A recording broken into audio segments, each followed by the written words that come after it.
Hello friends. आज हम लोग सेक्शन 45 के कुछ सेक्शंस 46, 46 और 50 करेंगे। 47, 48 क्लियर, 50 करेंगे। 45 5 section 45 5 capital gain on land and building individual HUF है। सपोज इसको हम लोग इस तरह से समझते हैं। सेक्शन 45 सेक्शन 45 5 ये ये इंडिविजुअल एचयूएफ, ये सिर्फ इंडिविजुअल इंडिविजुअल और ये सिर्फ इंडिविजुअल एचएफ। इंडिविजुअल एचएफ के पास लैंड और बिल्डिंग है। अब लैंड बिल्डिंग किसी डेवलपर को देते हैं। डेवलपर यानी ये लैंड बिल्डिंग और डेवलपर के बीच में एक एग्रीमेंट होता है। ऑनर लैंड और डेवलपर के बीच में एग्रीमेंट होता है। लैंड ओनर और डेवलपर के बीच में एक एग्रीमेंट होता है कि डेवलपर इस लैंड को डेवलप करके ओनर को दे। इस केस में डेवलपर डेवलप किया, लैंड लैंड बिल्डिंग बनाया, तो इस केस में कहता है कैपिटल गेन उस साल होगा जिस साल कंप्लीट हो जाएगा। Capital gain in previous year in which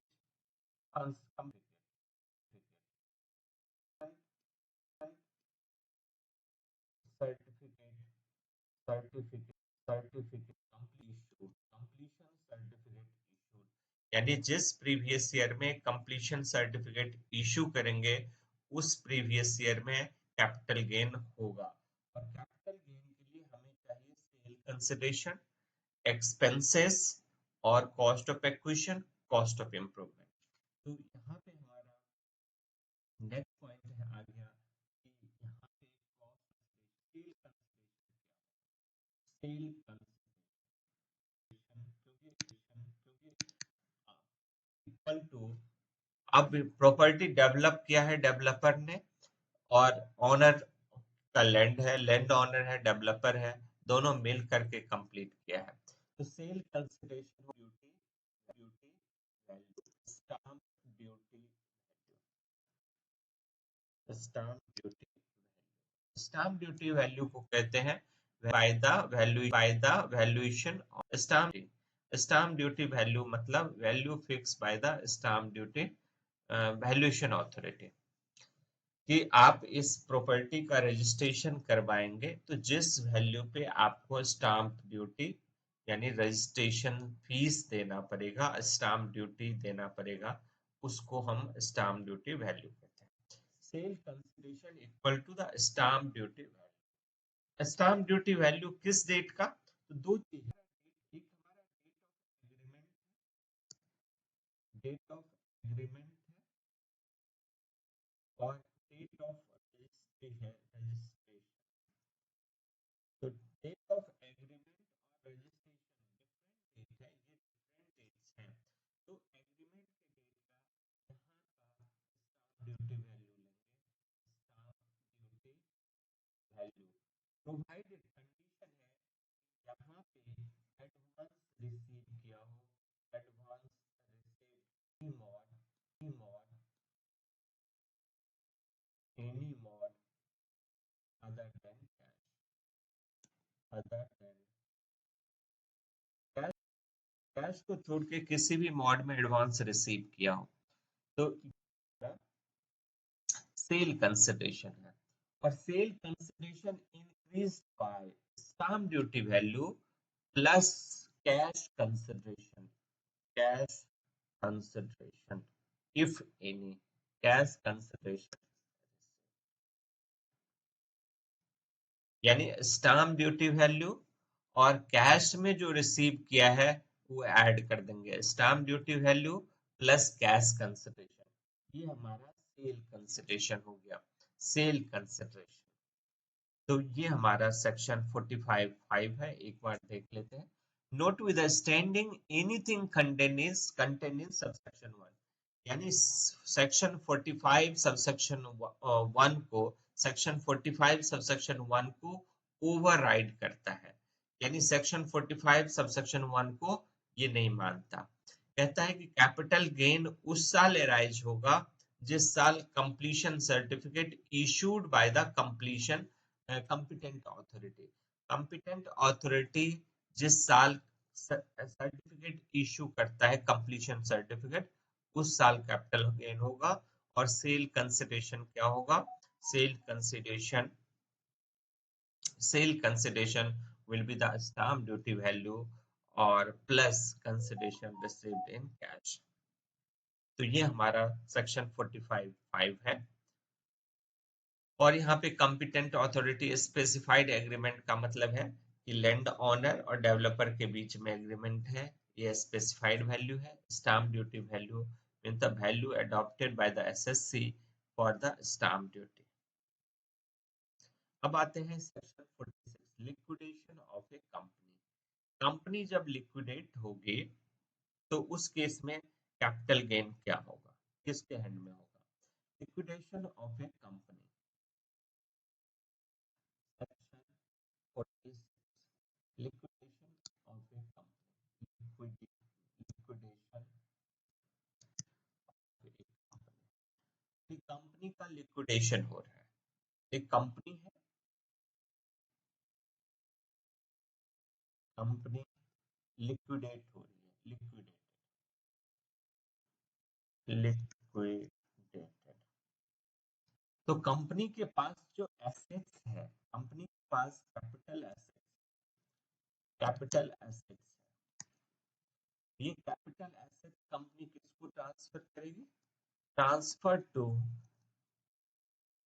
members of the company. Members मतलब शेयर होल्डर्स, मतलब कंपनी अपने शेयर होल्डर्स को, अपने मेंबर्स को कैपिटल एसेट्स ट्रांसफर करेगी।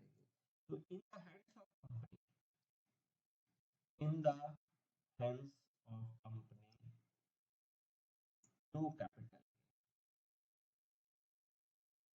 नो कैपिटल, यानी कंपनी के हैंड में कोई कैपिटल गेन नहीं होगा। In the hands of company there is no capital, लेकिन in the hands of member, in the hands of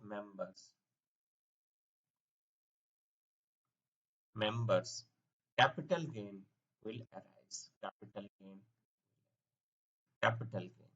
यानी मेंबर के हैंड में कैपिटल गेन होगा, कंपनी के हैंड में कैपिटल गेन नहीं होगा। मेंबर के हैंड में कैपिटल गेन क्यों होगा? कि मेंबर के पास शेयर्स है, क्योंकि कंपनी के शेयर होल्डर्स है, मेंबर्स के पास शेयर्स है, तो मेंबर्स एसेट रिसीव करता है और शेयर्स कंपनी को वापस करता है। तो इसको कैपिटल इनटू कैपिटल एसेट, यानी शेयर्स हम एक्सचेंज कर रहे हैं कैपिटल एसेट्स में, इस कैपिटल गेन होगा। लेकिन कंपनी के केस में इसलिए नहीं होगा क्योंकि इस ट्रांसफर को ट्रांसफर नहीं मानते। Transfer by company on liquidation will not be regarded as transfer, तो इसको ट्रांसफर नहीं मानते सेक्शन 46 में। तो इसीलिए ये ट्रांसफर नहीं है, इसीलिए कैपिटल गेन नहीं है। लेकिन शेयर होल्डर्स के हैंड में, यानी शेयर होल्डर्स अपना शेयर्स वापस करके और शेयर्स के बदला कैपिटल एसेट्स ले रहा है, तो इसीलिए शेयर होल्डर्स के हैंड में कैपिटल गेन होगा।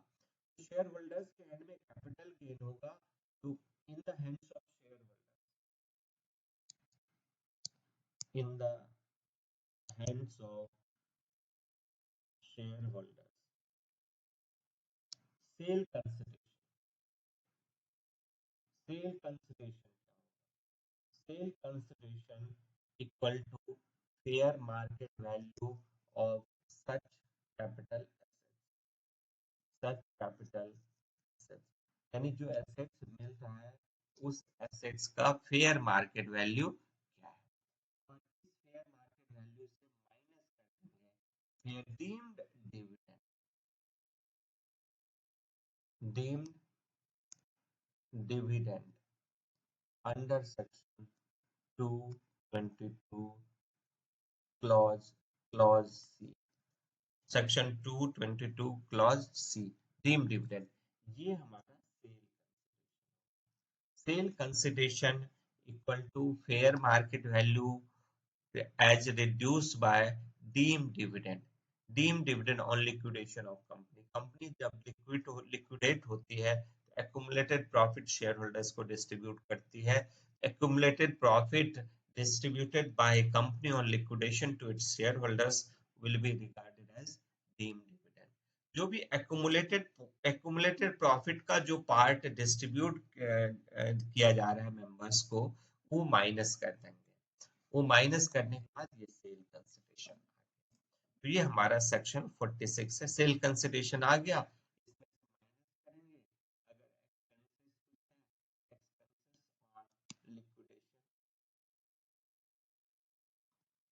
expenses of liquidation incurred by shareholders.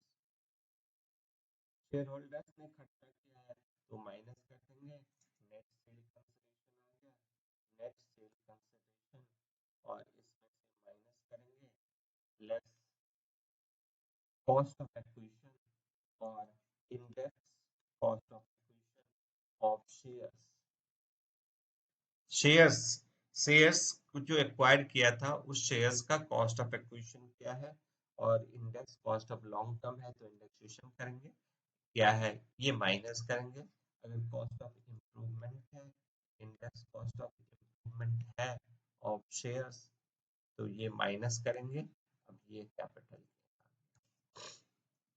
तो ये हमारा section 46. Capital gain on sale of assets. हाँ, अब सेकंड एक और पॉइंट है कि अब कैपिटल एसेट शेयरहोल्डर्स के हैंड में आ गया. अब उस शेयरहोल्डर्स को, यानी कंपनी ने शेयरहोल्डर्स शेयरहोल्डर्स के पास शेयर्स ये वापस कर दिया, कंपनी से capital asset on liquidation, on liquidation. तो शेयर होल्डर्स के हैंड में यहाँ पे कैपिटल गेन होगा. कैपिटल गेन हम लोगों ने देखा है, कैपिटल गेन. अब इस कैपिटल एसेट को जब सेल करेगा